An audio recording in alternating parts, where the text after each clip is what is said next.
Toutes mes salutations à ceux qui me suivent à travers cette chaîne YouTube. Bienvenue au nouveau. N'hésitez pas à vous abonner, à liker ma chaîne, à partager le contenu à votre proche. En rappel, ce cadre a été initié pour permettre aux élèves de se retrouver et de traiter les exercices de classe d'examen, notamment le CAP électromécanique, maintenance industrielle et électricité.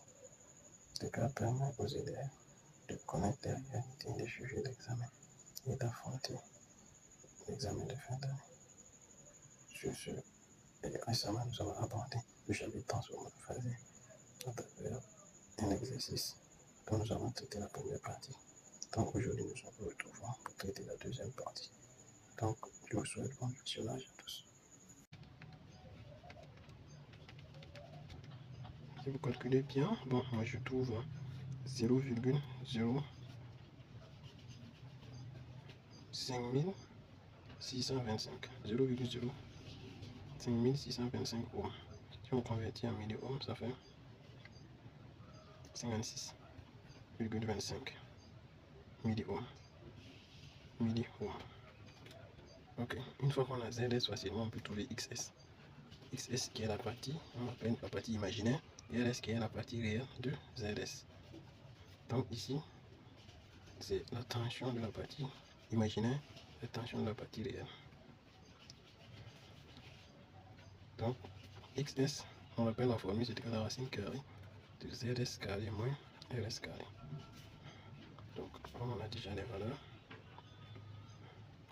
c'est 0,0625 pardon, moins 0,025 au carré. Et on va trouver, calculons ensemble donc.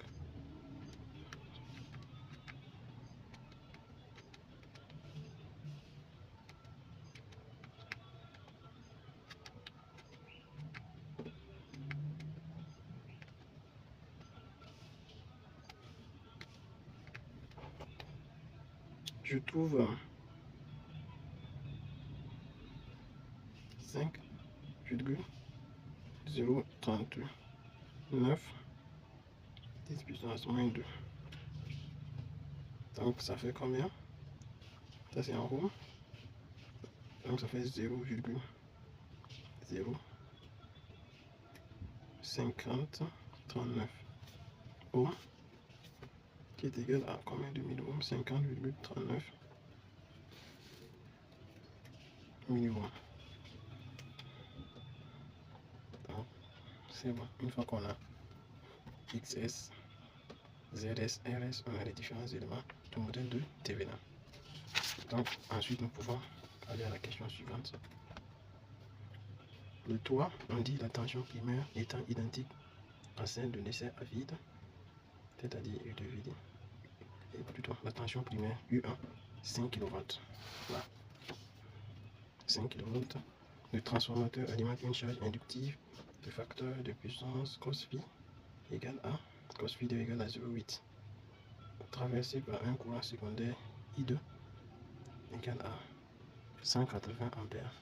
Donc il s'agit là du récepteur, le récepteur secondaire. Là. Donc ici dans le modèle de Thevenin, pour la question 3,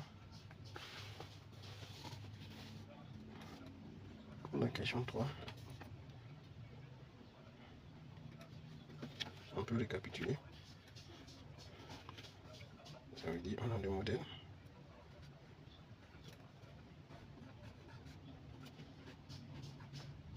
On a XS, on a RS, on a I2. Et ici, U, au secondaire, on place un récepteur dont les caractéristiques sont les suivantes. Cos phi 0,8, le cos phi 2 égale à 0,8. Donc cos phi 2 égale à 0,8. Ensuite, traversé par un courant I2 égale à 180 ampères. Voilà, ça c'est la condition de charge. On demande de calculer.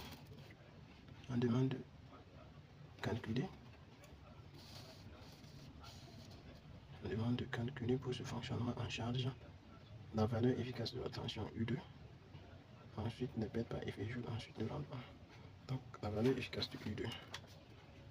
Voilà. Comment trouver la valeur efficace de U2? Il faut passer par le rapport de transformation. Quoi est égal à U2? Non? Passe par le rapport de transformation. C'est que la formule du rapport de transformation, c'est U2 sur U1 égale à I1 sur I2. Cela implique que U2 égale à M fois U1. U2 égale à 0,045 multiplié par 225 volts. 225 volts. Et U1 c'est 225 volts. Allons vérifier. Non, c'est plutôt 5 kW. Pardon, c'est 5 kW. Il faut être vigilant. Donc 5 kW, ça fait 10 puissance 3. Donc ça fait, calculons. Donc 0,045 multiplié par 5, 10 puissance 3. Ça fait 225 volts. UD égale à 225 volts.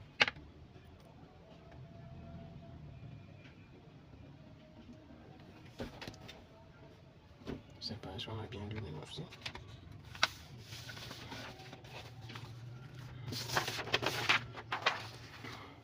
La tension primaire étant identique à celle de l'essai à vide. Donc celle de l'essai à vide, c'est la tension primaire étant identique à celle de l'essai à vide, le transformateur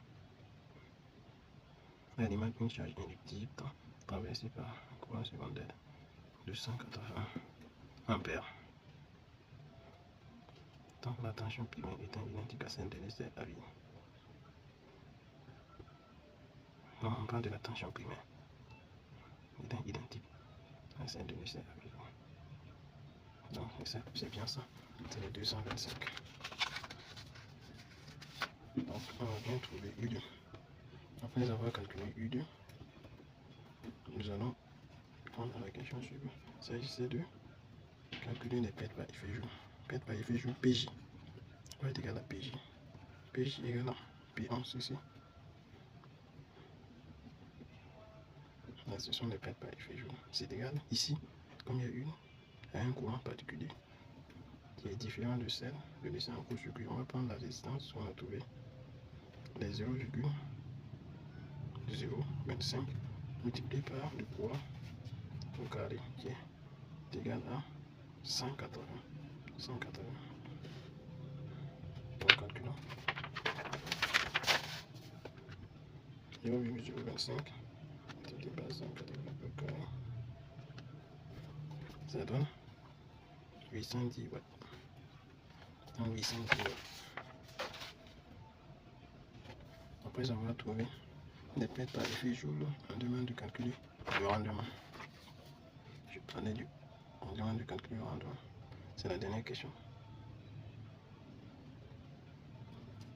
Puisque dans l'essai en court-circuit, vous voyez que la perte par effet joule P1 ça fait 1 kW parce que le courant était à 200 ampères.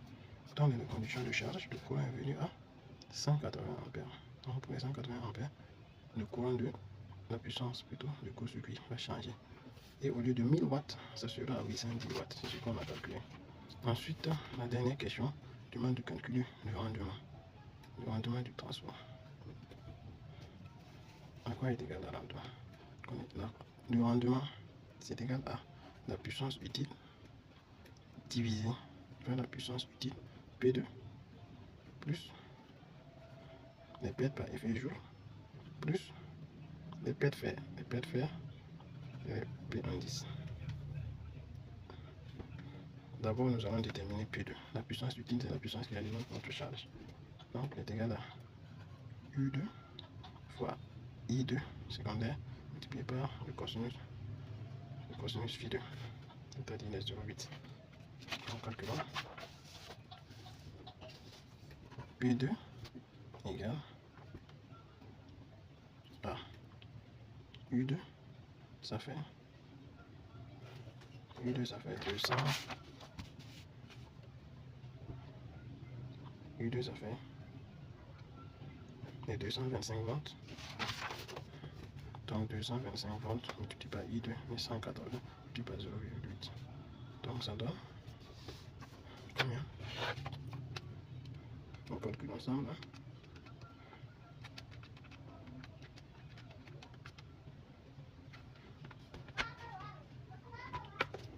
Ça fait 32 400 watts.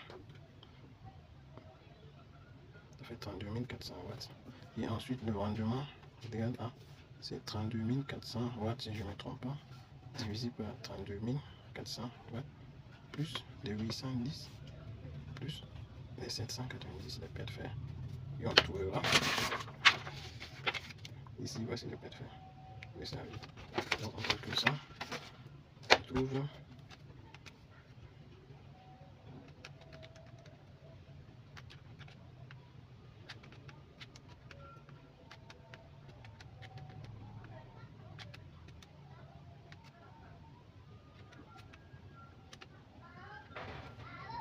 moi je trouve 0,95. 0,95. Il y a des chiffres, mais en arrondi, ça fait ça. Comme le rendement, on aime les mettre en pourcentage, c'est 95,29%. Merci pour votre attention. Donc, ceci étant, l'exercice sur le transformateur monophasique pour la fin ici, je vous rappelle l'objectif, c'est de permettre à tout un chacun de maîtriser les différents exercices. Voilà. Donc, n'hésitez pas à partager avec vos proches, liker la vidéo pour nous encourager à faire plus de contenu. Merci.